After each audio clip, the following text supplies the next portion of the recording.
Нью-Йорктогу үрөй учурган кырсык. Чикагода автобустар сүзүштү. Нью-Джерсидеги мигранттар абагындагы чыр-чатак. АКШ бийлиги грин-картага талапты күчөттү. 1988-жылкы бүтүрүүчүлөрдүн кечеси өттү. Иллинойстогу сулуулук бизнесинде чоң өзгөрүү. Саламатсыздарбы? Бүгүн 29 май 26-жыл Чикаго шаарынан Америка жаңылыктарынын кезектеги чыгарылышы. Менин атым Кубат Оторбаев. Биздин каналга катталыңыз, лайк басыңыз, колдоңуз. Бүгүн 29 майда дагы Нью-Джерси штатындагы Нью-Йорк шаарында жайгашкан Денли Хелл деп аталган мигранттарды кармоочу борбордо абал курчуп турат. Ал жерде камактагы мигранттардын укуктарына тынчсызданган жарандар айс агенттери жана полиция менен кагылышууда. Акыркы күндөрү абакта кармалып жаткан жүздөгөн мигранттар ачкачылык акциясын баштап, абакталарды кармоо шартына нааразычылык билдиришкен. Мигранттардын айтымында аларга курттаган, эскирген тамак аш берип, даарат кагазын бербей койгон учурлар болууда. Медициналык жардамдын да сапаты жакшы эмес. Тирешүү ушул дүйшөмбүдө курчуп кеткен болчу. Ал күнү айс агенттери нааразычылыкка чыккандарды таркатуу үчүн көздөн жаш агызуучу заттарды колдонушкан. Ошол күнү сенатор Энди Ким да мурштуу газга кабылганын айтты. Кагылышуу маалында кармалган 6 адам азыркыга чейин камакта жатат. Нью-Джерси штатынын губернатору Микки Шерл абакка кирүүгө бир нече жолу аракет кылган, бирок ага уруксат берилген эмес. Губернатор ошондой эле штаттын саламаттык министрлигинин кызматкерлерине абакты толук текшерүүгө уруксат берилбей жатканын билдирди. Бир нече конгрессмендер соттун чечиминен кийин гана абактын ичине кирип, камактагылардын ал-абалы менен таанышып чыгышты. Ички коопсуздук министри Маркуэйн Маллин нааразычылык акциясын саясий оюн деп атап, борбордогу абал көзөмөлдө, шарт жакшы эле деп билдирүүдө.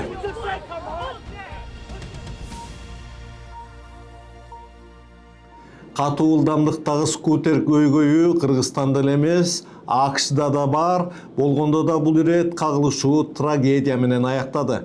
28 майда эртең менен Нью-Йорк шаарындагы Куин-Боро көпүрөсүндө велосипед жолунда кырсык болуп 2 адам каза тапты. 39 жаштагы Фрэнсис Делбал моторлуу скутер менен 35 жаштагы велосипед тээп келаткан Димитро Стеченкону коюп кеткен. Экөө тең оор жаракат менен ооруканага түшүп, бирок экөө тең каза табышты. Полициянын маалыматы боюнча Фрэнсис тээп бараткан скутердин максималдуу ылдамдыгы саатына 58 майл же 85 чакырымга жетет. Нью-Йорк шаарынын эрежеси боюнча ылдамдыгы саатына 15 майлдан ашкан скутерлерге тыюу салынган. Мэр Зохран Мамданинин маалымат катчысы бул трагедияны мыйзамсыз скутерлердин коркунучу катары баалап, аларды шаардын жолдорунан четтетүү улантылаарын билдирди. Мыйзамчылар болсо жогорку ылдамдыктагы скутерлерди дүкөндөрдө сатууга тыюу салуу демилгесин көтөрүүдө. Кече 28 майда кечке маал Чикагонун батышындагы Ист Харвилд парк районунда коомдук 2 автобус сүзүшүп, андан жалпысынан 20 адам жаракат алды. Чикаго коомдук транспорт компаниясынын маалыматына ылайык 2 автобустун сүзүшүп кетишине кызыл түстөгү жеңил унаа себеп болгон. Ал түштүккө карай бараткан 82 автобуска урунган. Ал автобус болсо түндүккө карай бараткан башка автобус менен кагышкан. Башкача айтканда, жеңил унаанын кооптуу бурулуусунан кийин 2 автобус кырсыктаган.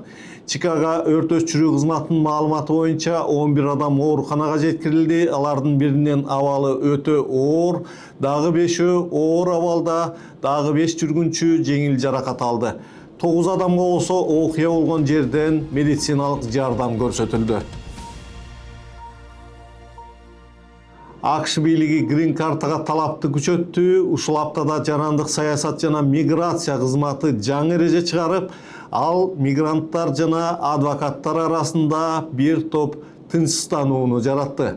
Жаңы эрежеге ылайык туристтик, студенттик жана башка виза менен келгендер грин-картаны АКШта туруп алууга чектөө киргизүү каралууда. Ушул демилгени биз Tunç Law юридикалык компаниясы менен талкууладык. Азыр ошого көңүл буралы. Кош келипсиз.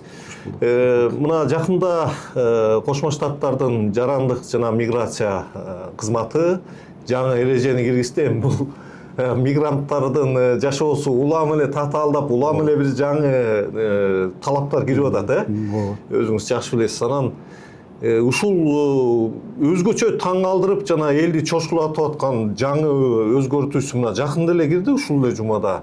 Бул жанагы грин картаны Американын ичинде туруп ала албайсыңар, чыгып барып ар бир өлкө өзүнүн тиги ар бир жаран өзүнүн өлкөсүнөн күтүш керек деген нерсе. Туура. Ушуну чечмелеп берсеңиз, бул кандай болуп атат, эмне болуп атат, юристтер эмне деп атасыздар?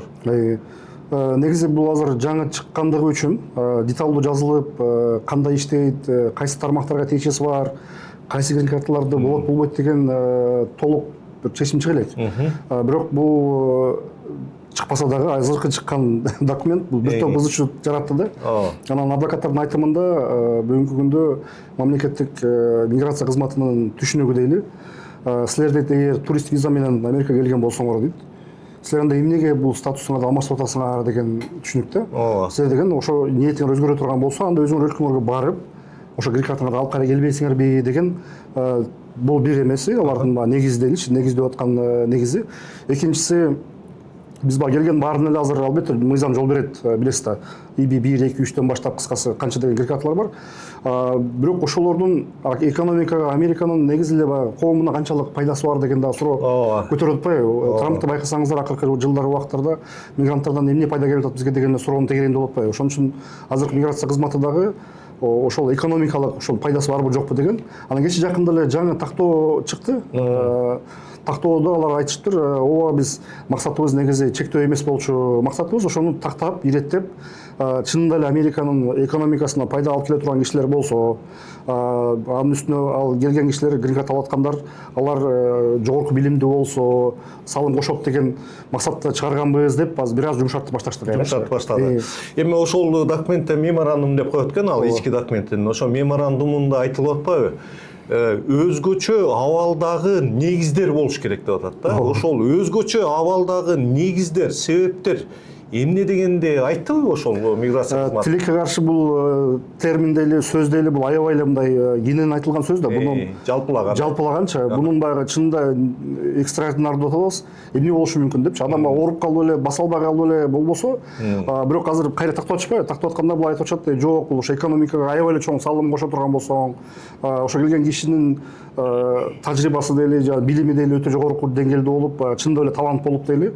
Ошондой болсо, балки ошону кайра биз грин карта кылганга макулбуз, даярбыз деген сөздөр. Эми азыр тилекке каршы бул акыркы бир жумадан бери эле талкуу. Бирок адвокаттардын айтымында азыр бул чечимди сотко берип, четке жокко чыгарабыз деген аракеттер бар. Албетте, менин оюмча сотко бере турган компаниялар чыкса керек, сөзсүз, анткени бул өтө талашты жараткан маселе. Бирок ошол меморандум ошол жарыялангандан баштап күчүнө кирдиби же кирлекпи ал? Бул меморандум деген нерсе бул инструкция катары берилет. Ошол миграция кызматкерлерине алар ошону негиздеп офицерлер колдоно башташ керек да. Бул күчтөн кирген эле кагаз, бул расмий эле кагаз. Бирок бул мыйзам эмес, албетте. Мыйзамды четке чыгарган жери жок. Унутпашыбыз керек. Азыркы күндө миграцияда болуп аткан мыйзамдардын баардыгы булар күчүндө эле турат да. Ошол мыйзамды кандай окуйбуз деген маселе да азырчы. Ошо офицер кандай карайт ошол мыйзамгачы, канчалык көңүл бурат, канчалык терең карайт. Ошол үстүндө азыр талаш тартыштын бар ошол жакта. Эми эң негизги маселе мигранттардан Америка Кошмо Штаттары зыян тартып атабы жокпу деген чоң талаш бар. Бирок жакында статистиканы чыгарышты. Мынау бизди ансыз деле депортация жасаса, анда биз салыкты эмнеге төлөшүбүз керек деген маанай көп болуп атыптыр. Өзгөчө мындай маанай бул испан тилинде сүйлөгөн, түштүк Америка бүт эле испан тилинде сүйлөйт, Мексика бүт испан тилинде сүйлөйт. Ошолор дагы көпчүлүктү түшөт, мындайча айтканда. Ошолор көп мисалы ойлонуп, мына бул январь айында, февралда биз мартка чейин неме тапшырбадыкпы, декларация. Ошондо ушундай отток деп коелу, мындай төмөндөй башталыптыр. Ошондуктан бул дагы чоң зыянын тийгизип атат деген нерсе да. Сиз ошондой эми Кыргызстанда болобу же бул биздин Америка Кошмо Штаттарында бизди көрүп аткан биздин көрүүчүлөргө эмне сөз айтат элеңиз? Мурдагыдай эле биз жашай беребизби, үмүттү үзбөйбүзбү ошондо? Албетте, адвокаттардын бирин дагы окуп көрсөңүздөр эч бири паника кылып же болбосо эми болду токтоп калды деген нерсеси жок. Иштей беребиз, мыйзам дагы эле күчүндө, мыйзам негизинде иш алып барабыз. Эгер отказ боло турган болсо дагы ошону биз кайра апелляцияга берип, же болбосо сотко дагы берип, чечимдерди оңдогонго мүмкүнчүлүк бар. Ага карабастан биз улантып жатабыз жумуштарыбызды. Албетте көбүрөөк көңүл бурушчу нерсе бул чынында ошол эгер талант визалар аркылуу келип аткандар болсо, ошо талант чынында таланттуу эмеспи, ошол өзүнүн да күч кубатына карап келиши, эми көп убакыт корот, акча короткондордон мурунчу. Анан азыр баамыбызда көбүрөөк инвестициялык визаларга басым жасай башташты да. Ошол E2 дейли, же болбосо жана O1 дегендер бар. Инвестиция болгондо эми канча акча салса болот? Мисалы үчүн жөнөкөй эле виза бар, E2 дегенчи. E2 деген виза бар. Эгер 1,5 туристтик виза менен Америкага келип алган болсо, Американын ичинде статус алмаштырса болот. Аларга бир $50,000 жогорураак инвестиция кылса жетиштүү. Жана бир мисалы бир трак алып, же жанагы бир фуд трак ачса, же болбосо бир салон ачса, албетте. Ошонун негизинде эле берсе болот, Болот. Ошол учурда Кыргызстандан туруп, же болбосо башка чет өлкөдө туруп, Кыргызстандын жарандары, Казакстандын жарандары тилке каршы Орто Азияда, СНГда бир эле эки эле өлкөнүн эмеси бар. E2ге мүмкүнчүлүгү бар да. Кыргызстандан туруп тапшыра турган болсо, анда биз $120,000, $150,000 болсун деп айтабыз инвестициянычы. Эми көлөмдүү болсун, чоң болсун. Ошондо консулство аркылуу ушул эле визаны алып, үй бүлөгө да берилет. Америкага инвестор катары келсе болот. Бул жеңилирээк визалардан да. Мына сиздердин компания Tunch.Law кандай кызматтарды көргөзөсүздөр, кантип кайрылса болот сиздерге? Телефонуңузду айтып койсоңуз, имейл поштаңызды айтып койсоңуз дегенде, эмне кызматтарды көргөзүп Америкага мисалы келебиз дегендер кантип кайрылса болот сиздерге?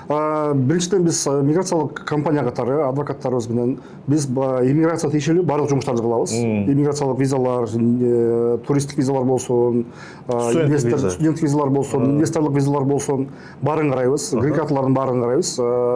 Бизге кайрылуу жолу оңой эле. Менин телефонумду берели: +1 347 258 1600. Анын офис номери +1 312 244 88 11. Жакшы. Сиздерге кайрылса, демек сиздер өзүңүздөр мындай кесипкөй адистик жардамыңыздарды бересиздер. Каалаган суроолорго жооп бересиздер. Ар дайым даярбыз. Жакшы, анда биз такыр үмүттү үзбөйт экенбиз. Урматтуу көрүүчүлөр, урматтуу кыргызстандыктар, бул жерде мисалы туристтик же башка визанын түрлөрү менен келип, ушу Америкада калууну каалап жаткандар болсо, анда мына өзүңүздөр көрдүңүздөр, паника кыла тургандай эч нерсе эмес. Албетте өкмөттү түшүнсө болот. Көп бул жерде криминалдар бар экен, туура эмес иш жасап жүргөндөр бар экен, ошолорго каршы күрөшүп атат. Бирок өтө мындай катуураак чечимдерди да кабыл алгандай түр бар. Бирок Америка мыйзамдардын өлкөсү, адам укуктарынын өлкөсү деп үмүттү үзбөй туралы. Сизге эгер башка айта турган сөзүңүз жокпу? Кааларыбыз ушул, токтобоңуздар. Албетте жыл сайын эле кыйын болуп келе жатат, ачык айтканда. 3-5 жыл мурун башкача болчу, быйыл оор болуп баратат. Бирок бул Американын өзүнүн укугу, өзүнүн талабы да. Биз эми юристтер катары албетте ошол талапка жооп бергидей иш кылып барабыз. Чоң рахмат. Жанагы лотерея грин-карта да ойнотулат да. Ооба. Ага дагы мисалы үмүт үзбөй катышсаңыздар болот. Эгер жардам керек болсо, мына Темирбек мырзага Tunch.Law компаниясына, фирмасына кайрылсаңыздар болот. Рахмат сизге. Чоң рахмат сизге келгениңизге. Көрсөтүүбүздү улантабыз. 23 майда Чикаго шаарында 1988 жылы туулган кыргызстандыктар мектепти бүткөнүнө 20 жыл өткөнүн чоң шаан-шөкөт менен белгилешти. Ал иш-чарага башка жылы туулгандар да катышып, кыргыз жигиттери спорттук оюндарда күч сынашты. Футбол боюнча муундар арасында мелдеште биринчи орунга $3,000, экинчи орунга $2,000, үчүнчү орунга $1,000 байге коюлду. Аны 1988 жылы туулган жигиттер жана айрым компаниялар көтөрдү. Футболдук күч биримдикте деп аталган мелдешке 1985 жылдан 2000 жылга чейин туулгандардын 16 командасы катышып, жыйынтыгында биринчи орунду 1993 жылы туулгандардын командасы, экинчи орунду 1999 жылы туулгандар, үчүнчүнү 1992 жылкылар алды.